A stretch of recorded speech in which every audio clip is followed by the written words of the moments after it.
Hi, hello. I wanted to do real quick just a little presentation thing um, of like stuff I've made. Just real quick, like it's not. I'm not gonna go into detail. I'm gonna keep it short. Um, there we go. Little selection of digital text projects by yours truly, me. Um, let's go. This is a reaction diffusion shader. Um, that I partially took from someone for sure. But I still had to understand how it worked, and I still had to make it interactive and shit. And this was for a like virtual instrument project that was in combination with audio designers, audio people who hooked up like some other software to this and it was really cool, like some really visually interesting, and they also made like something sonically interesting. And it was with Unity and with Fmod, I believe, as well. Another thing with Unity is I made like a custom controller with one flex sensor, which I put on the back of the glove like this, and it basically sends a signal when it's like flexing or not flexing. So I could use that with an Arduino and connect it to Unity to get like some basic ass bowling thing. It was pretty fun, not gonna lie. But game design wise, it wasn't that interesting. It was mainly about like making the controller and making that work. This one's also interesting. I made like a kind of like a the Night Hopper game where you like hold a button and then you jump for a certain height. That's basically this. But this is running on my laptop, and this is running on my phone, and this is basically just connecting through Wi-Fi to use the phone as a controller for that game. So that was pretty cool for me, because then I can potentially give everyone the app on their phone, and they can cooperate with like a game that is playing on like a projector like this, right? Like that's pretty sick. I haven't used it for anything like proper yet, but this was pretty cool that I was able to do this. Also, at this point, I'm using Godot. Love it so far. Like I've made so many prototypes with Godot. Like it's so small and quick and handy to just use compared to Unity. So love it. This was also for like a school project. It's a wave function collapse algorithm where you have pre-made hallways that it connects in a proper way, kind of by itself. Of course, you have to program it, but pretty much.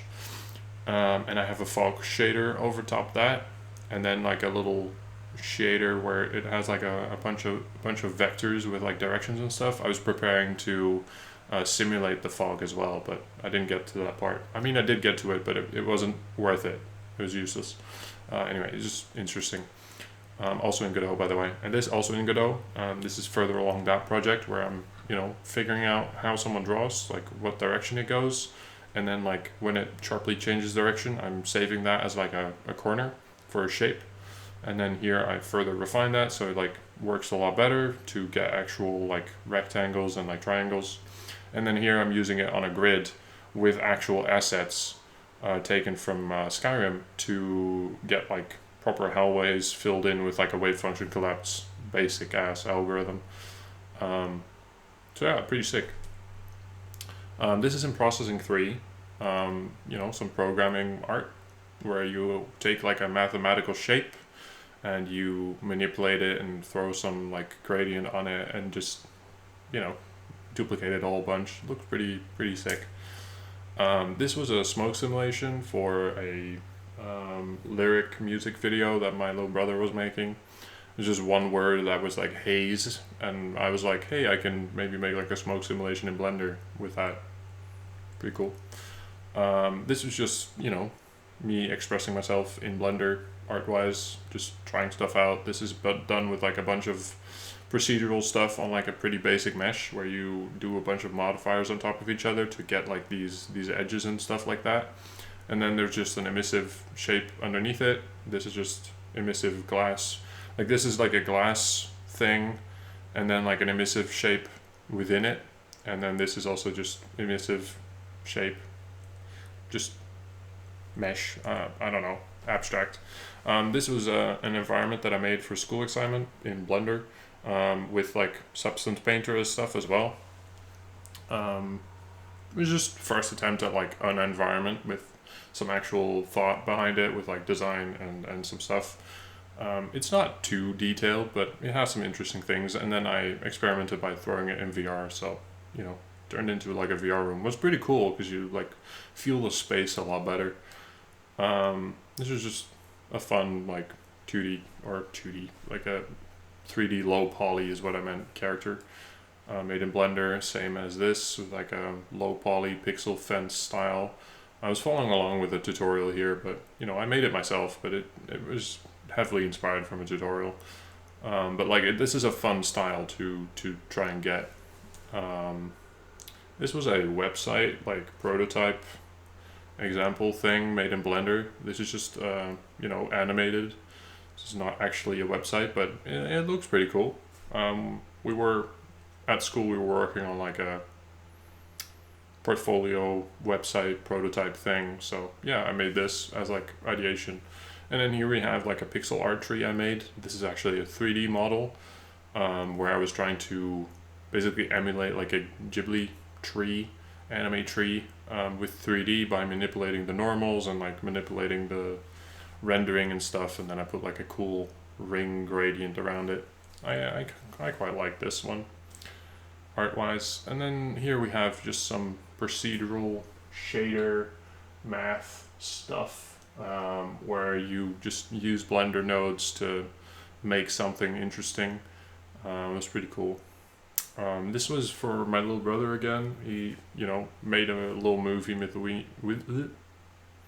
he made like a little movie with me in it, and I was like, okay, I can do the watch part with CGI, because I really wanted to try that, and you know, it worked. It's a stationary shot, so it's not that difficult at all, actually. Like, I don't know. You think CGI is difficult, but if you don't make it too complicated and you just make like a easy holographic watch, then you know, easy clap. This was like a looping thing. You know, it looks interesting. Like it's cool. I think I do like world space noise as like the colors, and it worked really well. I don't know why or how, but it's really nice. This is an animation made in Blender. At some point, I was practicing animation at school, like, you know, art academy, game design, art basis, technical stuff. This is, you know, my study is a whole bunch of cool things. But I think I made this in my free time, because, you know, I just wanted to get better at animating in general. This is just also in my free time, just simulating some pants in Blender, because, you know, you have a bunch of professional tools to sew clothing digitally and stuff. And, you know, I'm a bit of a Blender head, so I just kind of wanted to push that envelope with it. And yeah, it looks pretty cool. It could be higher fidelity and it could be better, but this was like a first attempt at like a pants idea I had in my head from something I saw, so it was pretty fun. This was a cool experiment where I rendered something with like a really low count on cycles, so very little rays basically, so there was a huge amount of noise in the end result. And then you use like an AI noise filter that was early on, when before all the AI stuff popped off, in Blender, to add extra fidelity, like fake, and it, you know, it looks really cool. Like it has a very particular style to it, so I like that one quite a lot. This is just, you know, experimenting with shapes, arrays, modifiers, twisting stuff around, deforming. Yeah. Very sleek. I like it quite a lot. This is also like more of a math artsy one. You can see it transitions from this to that, and it's just two separate states, and then you find like the perfect moment to switch from one to the other. Very cool. I was inspired back then by a lot of these types of GIFs where it like goes over into a lot of shapes. This was also an illusion that was popular on Twitter at some point, and I really badly wanted to try and recreate it because it seemed so simple. And yeah, so I did.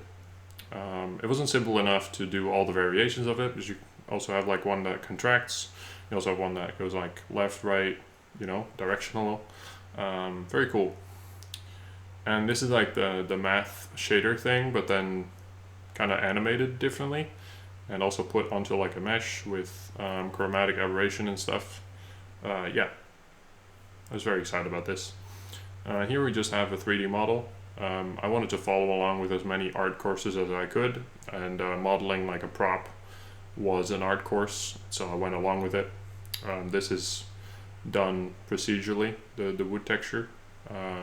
Quite proud of that, even though I can already see that I could do a way better job. But, you know, very proud of this for like just kind of making something on the side while I was doing game design courses. Yeah, we reached the end. This is my actual portfolio website if you're interested. And this guy, I animated doing a little walk, and I have a little meme. He's on my Instagram as well, I think, which is just like Real Roy Pumpkin or something on Instagram. I don't post anymore, but you can still watch that. And I think he's also on my portfolio and on my YouTube, which is just Roy Pumpkin as well, I'm pretty sure. Anyway, that's the end. So thanks for watching, and yeah, see you later or not.